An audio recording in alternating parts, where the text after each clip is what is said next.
베드로후서 2장 4절에서 10절까지 말씀으로 잠시 은혜를 나누겠습니다.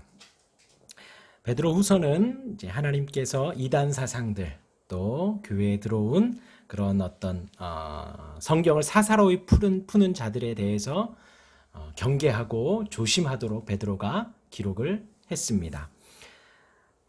그래서 사사로이 푸는 자들을 반드시 심판하신다라는 것이 3절의 말씀이에요. 그래서 그들이 탐심으로써 지어낸 말을 가지고 그들이 왜 성경을 사사로이 풀어가냐?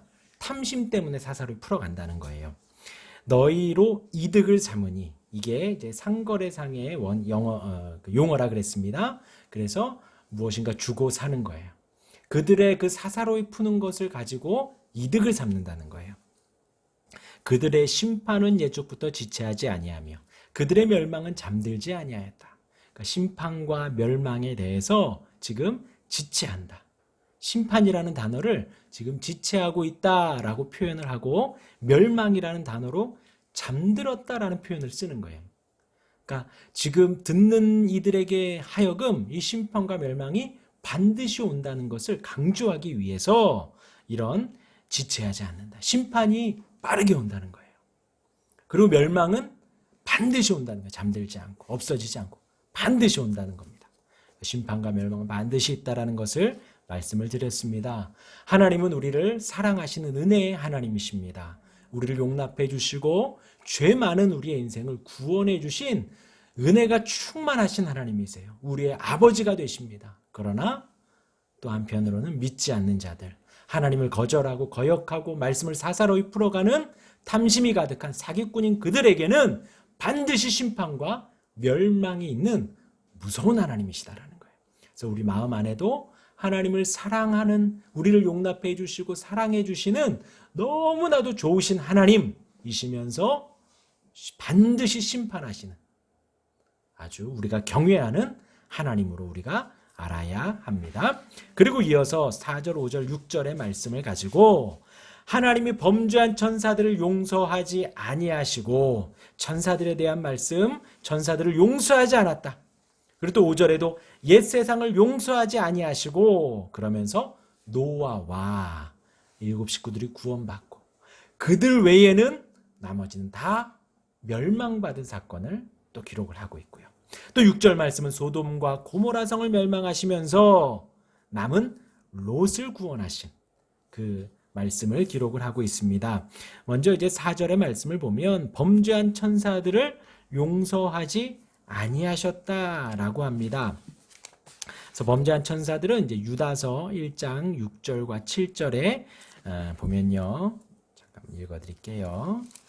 뒤에 보면 유다서가 요한서 다음 계시록 앞에 유다서가 나오는데 유다서 1장 6절과 7절의 말씀을 보면 또 자기 지위를 지키지 아니하고 자기 처소를 떠난 천사들을 큰 날의 심판까지 영원한 결박으로 흑암에 가두셨으며 라고 했습니다.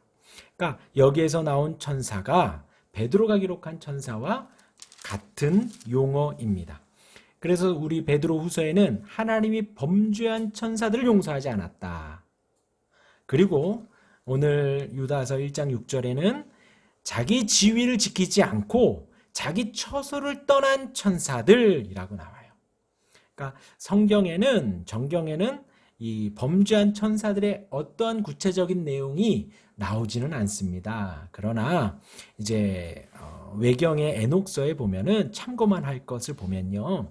1번이 천사들이 교만해서 하나님의 뜻을 거부하고 반역했다라고 기록을 하고 있고요. 또 두 번째로는 천사들이 인간 여자들의 이제 미모에 끌려서 세상으로 내려와서 그 성적인 범죄를 저질렀다라고 이제 두 번째를 기록을 하고 있습니다. 그래서 이 그 두 번째 제가 말씀드린 것이 창세기 6장에 보면 뭐 하나님의 사람들이 그 하나님의 아들들이 사람의 딸들을 취하였다라는 표현을 가지고 이렇게 기록을 한 것 같아요. 그러나 정경에는 그렇게 나오지는 않습니다. 하지만 우리가 참고할 것이 범죄한 천사들이 어떠한 범죄를 했는가 추측을 할 때 이 두 가지를 범죄를 했구나. 하나님을 거부하고 반역하고 두 번째는 이 땅에 내려와서 범죄하고 그러한 이제 죄를 저질렀는데 다시 이제 우리 베드로후서 2장 4절의 말씀을 보면 범죄한 천사들을 용서하지 아니하시고 어디에 던지셨다고요? 지옥에 던져 어두운 구덩이에 두어 심판 때까지 지키게 하셨다. 그들로 하여금 지옥에 던졌다는 거예요. 그래서 뭐 잠깐 다른 말씀이지만 다시 유다서로 보면요. 그 자기 처소를 떠난 천사들 결박으로 흑암에 가두었다라고 하는데 유다서 1장 7절에 또 보면 소돔과 고모라와 그 이웃 도시들도 그들과 같은 행동으로 음란하며 다른 육체를 따라 가다가 영원한 불의 형벌을 받았다라고 하고 있거든요. 그러니까 천사들이 그 두 번째 제가 두 번째 말씀드린 이 땅에 와서 그러한 범죄를 저질렀구나라고 이렇게 우리가 추측을 할 수가 있습니다. 그래서 천사들이 교만하고 또 인간 욕정에 대해서 죄악을 저질렀고 그들이 어두운 구덩이에 빠져서 심판 때까지 거기에 머무르고 있다는 거예요. 그들이 하나님의 심판을 받았다는 것이죠. 그리고 이어서 5절에는 베드로후서 2장 5절에는 옛 세상을 용서하지 아니하시고 하나님이 또 용서치 않으십니다. 천사들을 용서하지 않았고요. 옛 세상을 용서하지 않았습니다. 두 번째로 오직 의를 전파하는 노아와 그 7 식구를 보존하시고 경건하지 아니한 자들의 세상에 홍수를 내리셨다. 우리가 잘 아는 말씀이죠. 창세기 6장에 나옵니다. 창세기 6장 5절과 6절에 보면 사람의 죄악이 세상에 가득하였다. 그리고 사람의 계획이 악하다라고 기록을 합니다. 그러니까 뭐 지금도 마찬가지죠. 지금도 지금의 사람의 살아가는 생각들이 다 이기적이고 못됐고 자기만 생각해요. 그리고 그 계획들은 다 그냥 악한 생각들 뿐입니다. 근데 이때에도 마찬가지였다는 것이죠. 노아의 시대에도 여호와께서 사람의 죄악이 세상에 가득하고 그러니까 하나님을 경외하고 거룩한 뜻이 가득한 게 아니라 죄악만 가득하다는 거예요. 또 그의 마음으로 생각하는 모든 계획이 어쩌다가 악한 게 아니라 항상 악하다는 거예요. 항상. 그런데 그런 세상을 보시고 하나님께서 어떤 마음이 드셨냐? 창세기 6장 6절에 보면 땅 위에 사람 지으셨음을 한탄하사 마음에 근심하시고 한탄하시고 근심하셨다는 거예요. 여기에서 이제 한탄이라는 단어는 후회하다라는 단어고 슬퍼하다라는 단어를 포함합니다. 그러니까 우리의 죄악이 하나님의 슬픔이 되었다는 거예요. 하나님의 기쁨이 되어야 하는 우리의 인생이 하나님의 슬픔이 되었습니다. 하나님이 하나님의 형상대로 만드셨죠, 사람을. 하나님의 형상대로 만드셔서 하나님과 교제하며 교통하고 영원히 주님과 동행하기를, 하나님과 같이 걷기를, 하나님과 대화하고 같이 나누고 같이 사역하고 그러기를 바라며 사람을 만드셨는데 그렇게 창조한 하나님이 보시기에 너무나도 귀하고 너무나도 좋은 그 피조물이 범죄함으로 말미암아 멸망받을 수밖에 없는 상황에 이르렀기 때문에 그러한 인간이 생각하는 게 항상 악하다는 거예요. 그러한 인간의 이 세상에 사람이 가득한 것처럼 죄악도 가득하다는 거예요. 그러니까 하나님이 얼마나 답답하고 한탄스럽고 슬퍼하다. 근데 하나님은 절대 후회하지 않으십니다. 하나님의 행함에는 후회가 없으세요. 왜냐하면 하나님이시기 때문에. 그런데 우리로 하여금 그 하나님의 마음을 좀 느끼게 하기 위해서 이 한탄이라는 단어를 쓴 거예요. 그 안타까운 마음, 인간이 우리 사람이 이해하기 쉽도록 한탄하다라는 단어를 썼습니다. 하나님이 한탄하시고 또한 근심하시는데 고통스럽고 슬프다는 거예요. 매우 고통스러운 거예요. 매우 슬픈 거예요. 그러니까 우리가 알아야 할 것이 뭐냐면 우리가 죄를 지을 때에 우리 하나님은 슬퍼하신다는 거예요. 우리 하나님은 우리가 하나님의 형상대로 만들어졌기 때문에 우리가 느끼는 마음을 하나님은 아십니다. 기쁨을 느끼고 좋은 걸 느끼고 기분이 좋고 반대로 슬프고 아프고 괴로운 것 하나님의 형상이기 때문에 하나님도 동일하게 가지고 계신 거예요. 우리가 주님을 기쁘시게 할 수도 있고 주님을 슬프게도 할 수가 있고 하나님을 기분 좋게도 할 수도 있고 하나님을 기분 나쁘게도 할 수 있다. 우리가 가진 것이 하나님의 형상이기 때문에 그대로 복사되어 우리가 가지고 있는 거예요. 우리의 죄악이 우리의 범죄함이 하나님을 한탄하게 하고 하나님을 힘들게 하고 고통스럽게 한다는 것입니다. 그렇게 이 세상에 대한 하나님이 심판하실 그 세상에 대한 묘사를 한 후에 이제 노아에 대한 표현이 창세기 6장 8절에 그러나 성경에서의 그러나는 무조건 반대적인 의미죠. 그죠? 지금 한탄스러운 죄악 많은 세상 속에서 그러나 노아는 여호와께 은혜를 입었더라.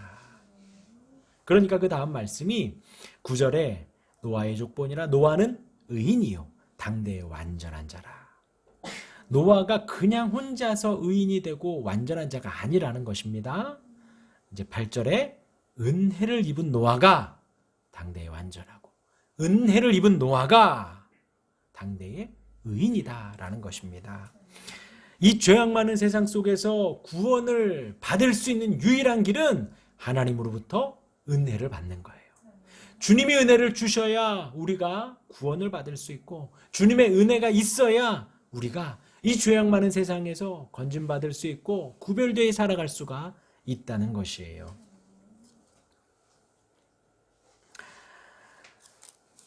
다시 우리 베드로후서로 와서요. 2장 5절의 말씀에 옛 세상을 용서하지 아니하시고 하나님께서 용서하지 않은 이유를 우리가 방금 알았죠. 세상에 죄가 가득하고 생각하는 모든 게 악하고 그렇기 때문에 용서할 수가 없었던 거예요. 그런데 반대로 오직 의를 전파하는 노아와 그 7 식구를 보존하셨다. 노아는 하나님으로부터 은혜를 입어서 노아가 방주를 지었지요. 큰 방주를 지었습니다. 그 자체가 지금 의로움을 전파하는 거예요. 그냥 나무 잘라다가 석청 발라다가 짓는데 그게 의로움을, 왜냐하면 이때는 비라는 것이 없었던 시대고 그런데 방주를 지으니 물이 안 들어가게 석청을 바르니 사람들이 다 의아하게 생각했다는 것이죠. 노아가 아무 말 없이 했다고 생각하지 않습니다. 하나님의 심판이 있을 것이고 그 심판 속에서 구원받을 유일한 길은 이 방주 안으로 들어오는 것이다 라는 것을 전했겠죠. 그런데 죄악이 가득하고 범죄함밖에 없는 인간은 그 노아의 전도를, 노아의 외침을, 노아의 삶을 받아들이지 않았다는 거예요. 그래서 하나님은 은혜를 준 노아와 그 7 식구를 보존하시고 반대로 경건하지 아니한 자들의 세상에 홍수를 내리셔서 심판하셨습니다. 하나님은 그들을 용서하지 않으셨어요. 또 6절에 소돔과 고모라가 나옵니다. 창세기 19장에 나와요. 아브라함을 만나고 떠난 천사들이 소돔에 들어갑니다. 롯이 가만히 앉아있다가 그들을 영접해요. 처음에는 거절합니다.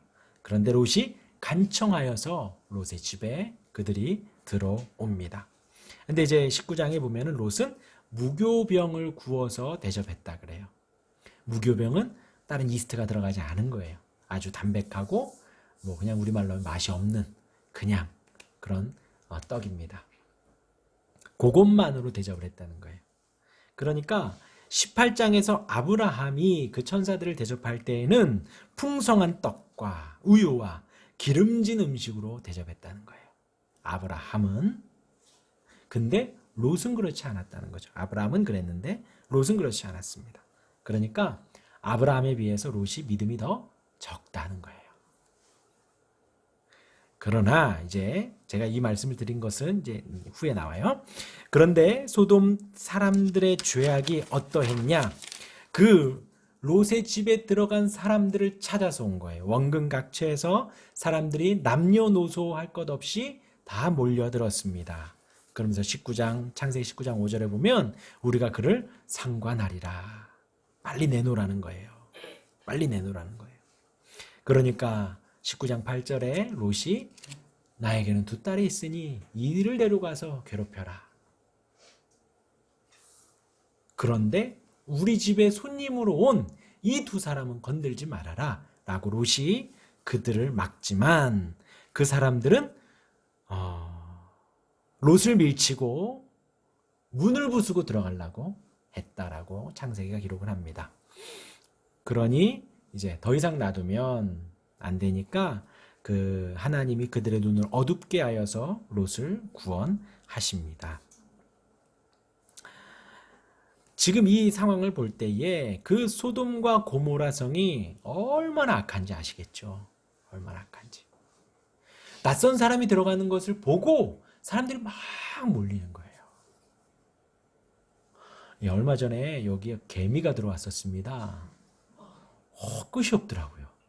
개미가 줄을 서서 이렇게 들어오는데 치웠어요. 개미가 큰 개미도 아니고 그냥 조그만 개미인데 줄을 서서 들어와요. 치웠어요. 그리고서 오후에 가니까 또 줄이 서져 있는 거예요. 또 치웠어요. 저녁에 가려고 보니까 또 끝도 없이 나와요. 그래서 그 끝으로 가가지고 뜨거운 물 붓고 뭐 몇 번을 한 2, 3일을 하니 그 다음날 오니까 또 줄이 오는 거예요.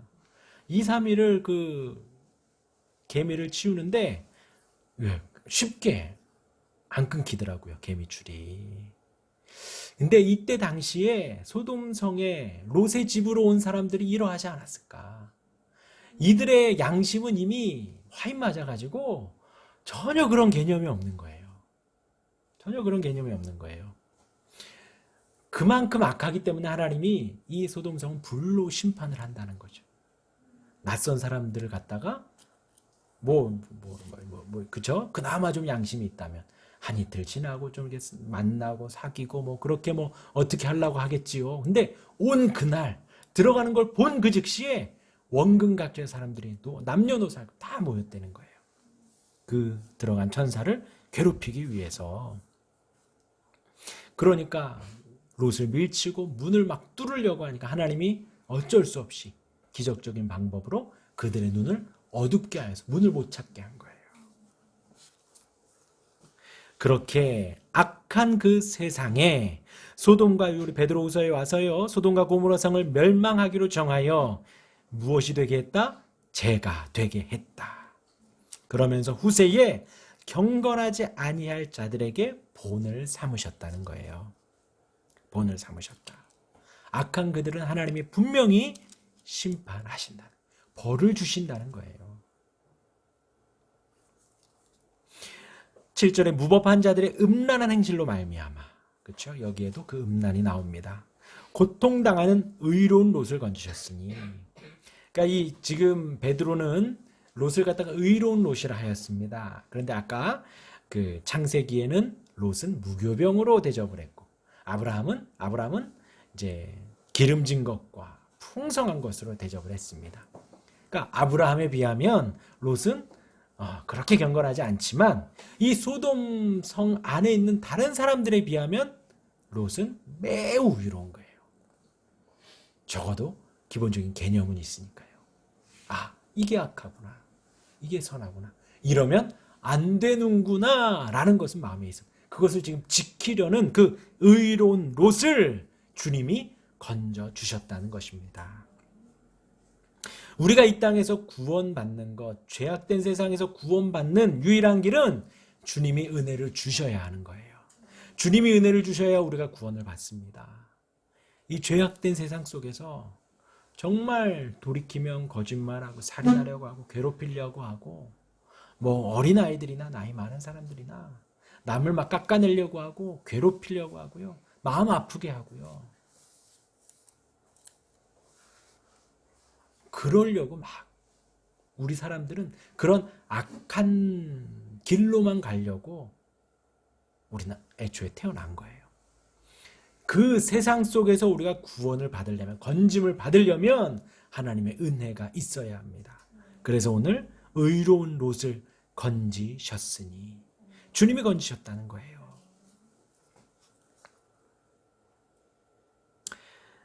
그러니까 여기까지 봤을 때 우리의 신앙생활에 있어서요, 우리가 기억해야 될 것은 어떤 철학적인 사조나 어떤 신학적인 부분 분명히 중요하기는 합니다. 그런데 우리 마음 안에 중심에 있어야 할 것은 하나님 보시기에 내가 의로운 삶인가? 하나님을 과연 기쁘시게 하는가? 반대로 이 죄악이 하나님을 슬프게 하는가라는 거예요. 코람데오, 하나님 앞에서 우리가 어떠한 삶을 살아가는가가 더 중요하다라는 것이죠.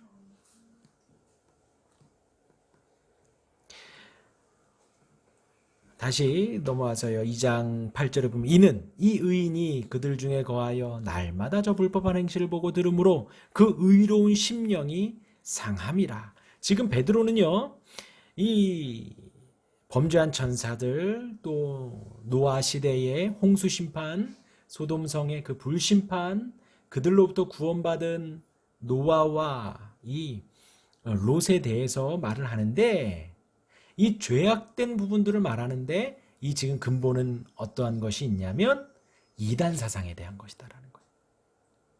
바르지 않은 교리, 이단에 대한 사사로이 풀어가는 그들의 탐심, 그들에 대해서 하나님이 분명히 심판하신다는 거예요. 그리고 그의 반면 노아는 구원을 받았고 그의 반면 롯은 구원을 받았다는 것입니다. 당시 멸망케 할 이단을 과감하게 거절한 그들, 그리고 이 베드로 시대에 지금 이 교회 수신자들에게는 이 사사로이 풀어가는 그 이단 사상들, 그들로부터 오는 그 유혹과 미혹에 대해서 과감하게 지금 이겨내고 있고 괴로움 당하고 있는 이 의로운 롯과 같은, 그 세상에 악이 갓해서 사람들이 문을 부수려고 하고 그런 어떤 상황 속에서 지금 롯이 괴로움 당하고 있고 고통을 당하고 있는 이 롯에 대해서 베드로가 지금 이 시대의 수신자들, 많은 이단 사상들에 대해서 고통당하고 있는 거룩한 성도들을 위로하기 위해서, 격려하기 위해서 지금 이 글들을 쓰고 있다라는 것입니다. 그래서 9절과 10절이 정리를 하고 있어요. 여태까지 말한 것에. 우리 9절 같이 읽겠습니다. 시작. 주께서 경건한 자는 시험에서 건지실 줄 아시고 불의한 자는 형벌 아래에 두어 심판날까지 지키시며, 10절이요. 특별히 육체를 따라 더러운 정욕 가운데서 행하며 주관하는 일을 멸시하는 자들에게는 형벌할 줄 아시느니라. 이들은 당돌하고 자긍하며 떨지 않고 영광 있는 자들을 비방하거니와. 정리를 한 거예요. 그래서 주께서는 경건한 자는 시험에서 건지신다. 이단 사상들에 빠지지 않고 성경을 사사로이 풀어가는 탐심이 가득한 그들 가운데 빠지지 않고 지켜오는 그 경건한 자들을 하나님이 건져주신다는 거예요. 또 불의한 자는 반대로 반드시 형벌 아래에 두셔서 심판을 하신다는 것입니다. 그러면서 특별히 육체를 따라 더러운 정욕 가운데 행하는 그들은 어떤 사람들이냐? 주관하는 이 온 세상을 다스리시는 분, 온 세상을 주관하시는 분, 하나님이시지요. 그 하나님을 멸시하는 자들에게는 형벌할 줄 아시느니라.